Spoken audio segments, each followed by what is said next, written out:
Baik, Assalamualaikum warahmatullahi wabarakatuh. Bertemu lagi dengan saya Lira Hayu Abditismana yang akan menjelaskan tentang pengajaran keterampilan berbicara.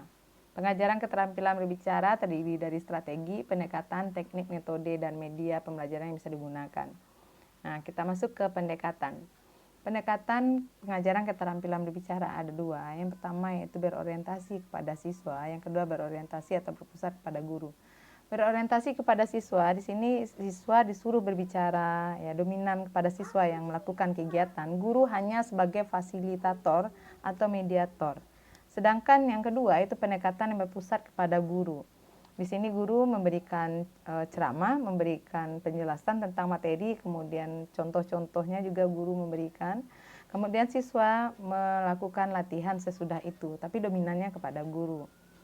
Nah, selanjutnya teknik pengajaran keterampilan berbicara ada mendeskripsikan, pertanyaan menggali, melanjutkan cerita, cerita berantai, menceritakan kembali, reka cerita gambar, memberi petunjuk, bercerita, dramatisasi, laporan pandangan mata, bermain peran. Semua ini merupakan teknik-teknik yang bisa digunakan untuk mengajarkan berbicara di sekolah. Saya beri beberapa contoh. Yang pertama itu mendeskripsikan. Jadi siswa disuruh mendeskripsikan keadaan lingkungan di sekitar rumahnya atau tempat-tempat wisata yang ada di daerahnya. Untuk pertanyaan menggali, ini bisa guru yang bertanya menggali pada siswa atau siswa yang bertanya menggali kepada guru.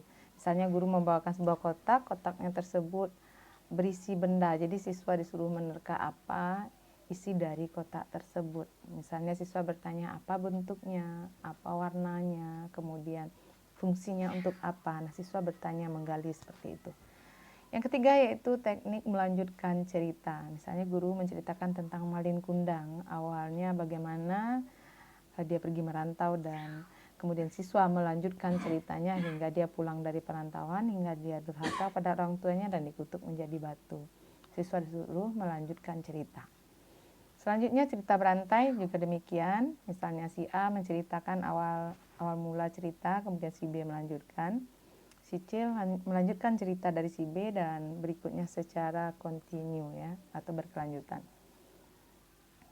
Berikutnya menceritakan kembali. Di sini guru menceritakan dari awal sampai akhir ya, sampai selesai ceritanya. Nanti kemudian siswa disuruh satu persatu ke depan untuk menceritakan kembali cerita tersebut.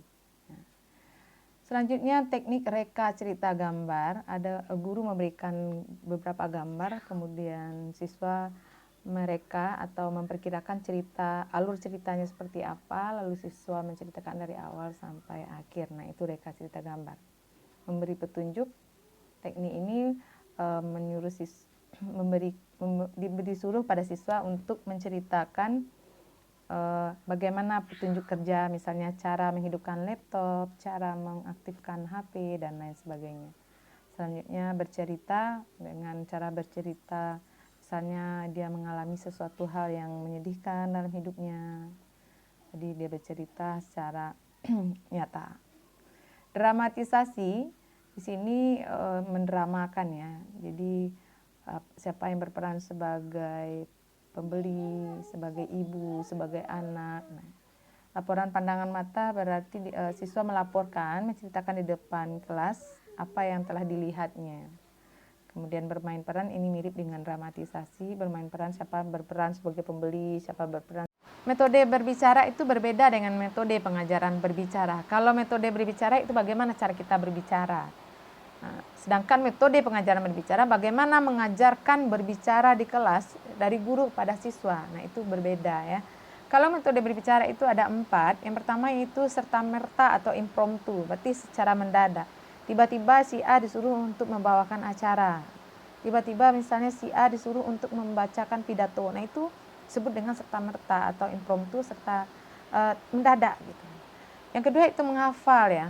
Disuruh diberikan kertas kepada siswa lalu menghafal dari awal sampai akhir, dari pembukaan isi penutup sebuah pidato, atau memberikan naskah kemudian siswa menghafal susunan acara dari awal isi penutup. Nah, seperti itu.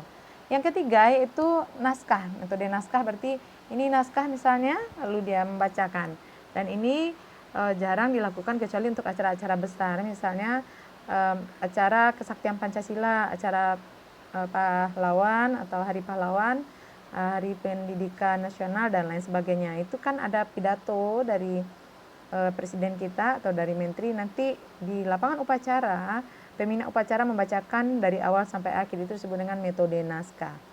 Selanjutnya ekstemporan atau garis besar, berarti ada poin-poin penting dan ini pada umumnya sering digunakan, dibuat poin-poin penting, lalu si pembicara nanti melihat saja poin 1 begini, poin 2 begini, poin 3 begini. Dan nanti akan dijelaskan lebih lanjut, nah itu dengan bahasa sendiri gitu. Nah, itu bedanya. Sedangkan metode pengajaran berbicara itu berbeda lagi. Ada metode diskusi, tanya jawab, demonstrasi, bermain, tugas, penugasan, dan lain sebagainya. Oke.